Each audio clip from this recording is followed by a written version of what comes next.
بسم الله والصلاة والسلام على رسول الله. السلام عليكم متابعي قناة سوق عمر، وأسعد الله مساءكم في حلقة جديدة من حلقاتنا الأسبوعية المختصة في علم الطيور وخاصة الكناري والحسون.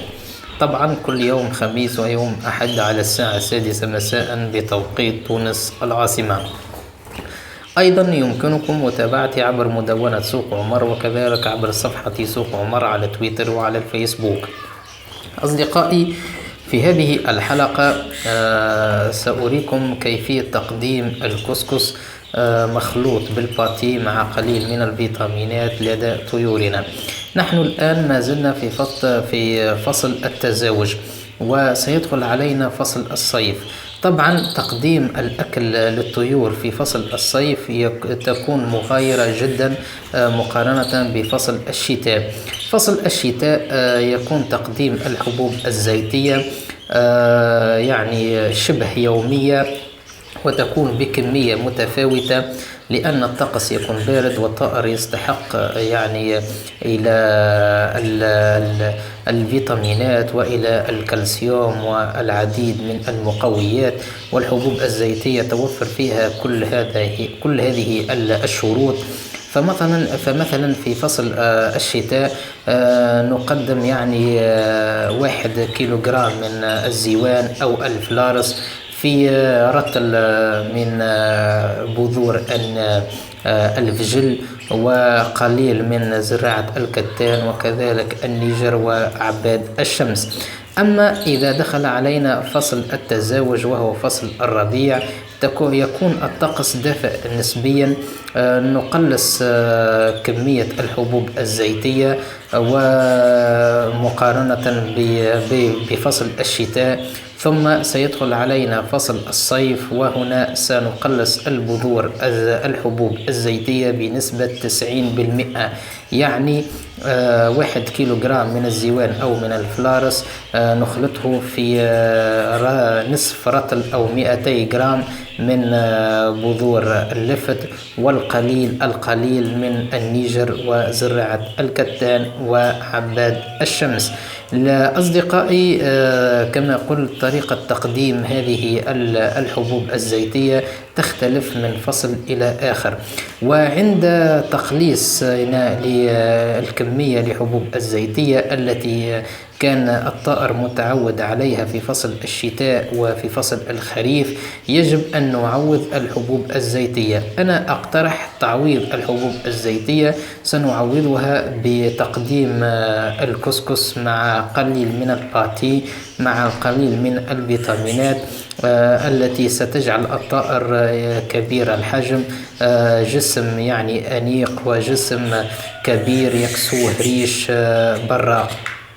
أصدقائي، الكسكس له فوائد كثيرة وكبيرة لدى طيورنا، ولكن يجب كيفية تقديم الكسكس لطيورنا كي نتجنب السلبيات. ومن بين السلبيات التشحم الذي يصيب الطيور من كثرة تقديمنا للكسكس لطيورنا.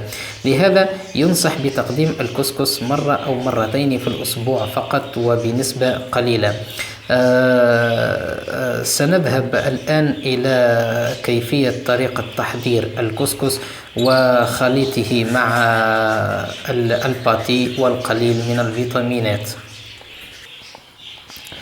أصدقائي، كما تشاهدون هذا الكسكس الطبيعي، كسكس الدياري كما نقول، يعني كسكس محلي مصنوع في البيت. ينصح بتقديم الكسكس المحلي، أحسن من الكسكس الذي يباع عند الباعة. هذا الكسكس أصدقائي معروف عنه أنه جاف وصلب قليلا، لهذا يجب تحضيره أولا، ثم خلطه مع الباتي كما قلت، ومع الفيتامينات مثل فيتامين أومنيفيت الذي أمامكم، وأيضا فيتامين كالسيليكس، وهذا الباتي. أصدقائي، الكسكس طريقة تقديمه يعني تختلف من مربي إلى مربي حسب الكمية المتوفرة لديك. يعني عدد الطيور التي تربيها مرتبطة بميزان الكسكس، يعني بميزان تقديم الكسكس. فمثلا أنا أمتلك 10 فراخ، يعني سأضع 100 جرام من الكسكس، وسأحضره جيدا وأخلطه بالباتي وبالقليل من الفيتامينات وأقدمه لطيوري كما قلت مرة أو مرتين في الأسبوع.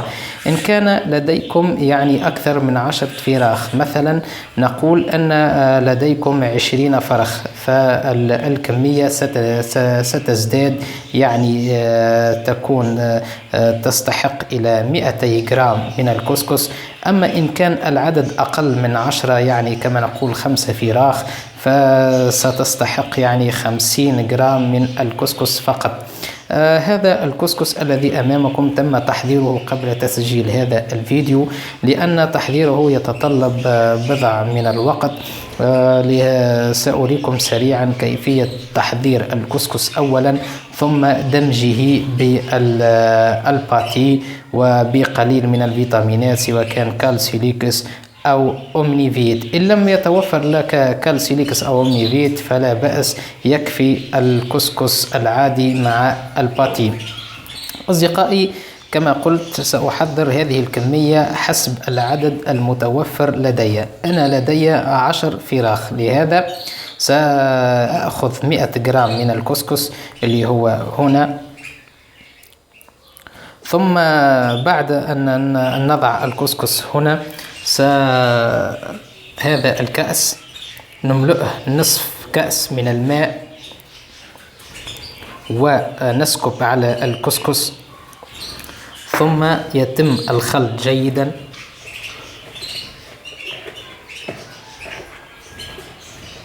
بعد خلط الكسكس جيدا مع الماء أصدقائي، يترك حوالي 10 دقائق كي يشرب الكسكس الماء.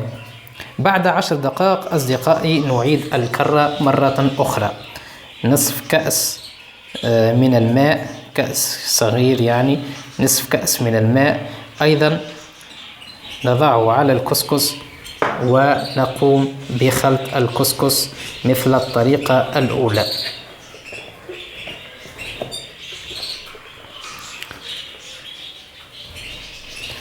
أصدقائي، بعد الخلط جيدا نتركه أيضا 10 دقائق، ثم المرة الثالثة وهي المرة الأخيرة نفس الشيء، نصف كأس من هذا بالماء نضيفه على الكسكس ونخلط الكسكس جيدا. طبعا أنا أريكم كيفية التقديم، لأن هذا الكسكس كما قلت أصدقائي هو يعني حضرته قبل تسجيل هذا الفيديو، لأن طريقة تحضير الكسكس تتطلب بعض من الوقت. أصدقائي، بعد الخلط الكسكس جيدا نتركه يعني 10 دقائق أخرى، ثم نضيف عليه الباتي. يعني طريقة تحضير الكسكس تتطلب يعني 10 دقائق و10 دقائق و10 دقائق، يعني 30 دقيقة. تقديم تحضير هذا الكسكس يتطلب 30 دقيقة. لماذا هذا الوقت؟ كي حبة الكسكس عندما تبتل بالماء تصبح لينة، وبعد خليطها بالفيتامينات والباتي ستكون سهلة الأكل لدى طيورنا. لهذا أصدقائي هذه طريقة أنا أستخدمها شخصيا، وهي طريقة جيدة جدا وفعالة. أنصح باستعمال هذه الطريقة. نضمن أن حبة الكسكس لا تكون صلبة ولا تكون يعني كالعجين، لينة جدا كالعجين، تكون هكذا سهلة الأكل لدى طيورنا. بعد كيفية تقديم الكسكس كما قلت، يعني 10 دقائق استراحة، ثم نعيد هذا الخليط، ثم نتركه 10 دقائق يستريح، هكذا وهكذا دواليك إلى أن 3 مراحل في 10 دقائق. بعدها 100 جرام كما قلت الكسكس، سنضيف عليه 50 جرام من الباتي.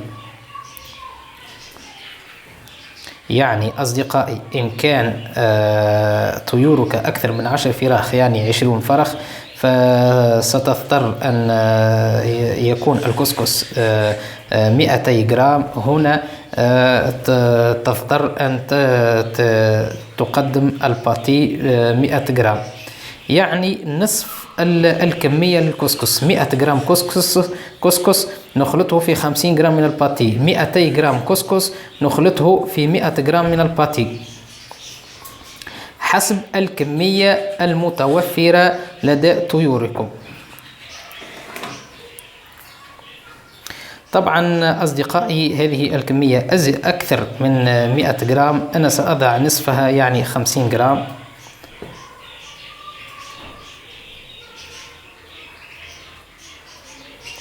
أصدقائي بالنسبة للفيتامينات، كالسيليكس الذي أمامكم وأومنيفيت الذي أمامكم تم دمجه مع الباتي قبل تسجيل هذا الفيديو.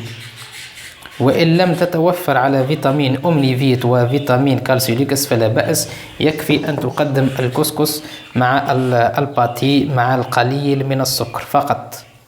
حسنا، يتم خلط الكسكس جيدا مع الباتي الذي تم دمجه مع فيتامين كالسيليكس 1 جرام و1 جرام من أومنيفيت. أصدقائي الآن أصبحت هذه الخلطة جاهزة لتقديمها لطيورنا. الآن دعونا نشاهد كيفية يعني الطيور التي ستتناول هذه الوجبة الشهية. أصدقائي كما تشاهدون الآن طيوري تتناول الوجبة الشهية، كسكس مخلوط بالباتي وبقليل من الفيتامينات أومنيفيت وكالسيليكس. طريقة سهلة وفي متناول الجميع، يعني تقديم الكسكس والباتي حسب عدد الطيور التي تتواجد عندك. كما قلت أصدقائي 10 طيور يكفي أن تقدم 100 جرام من الكسكس مع 50 جرام من الباتي مع 1 جرام من أومنيفيت و1 جرام من كالسيليكس. إذا لم تتوفر على الكالسيليكس والأومنيفيت فيكفي الكسكس مع الباتي مع القليل من السكر، فقط مرتين في الأسبوع. وفي ختام هذه الحلقة أتمنى أن تكون قد نالت إعجابكم. لا تنسوا الاشتراك في القناة وتفعيل الجرس كي يصلكم كل جديد. والسلام عليكم ورحمة الله وبركاته.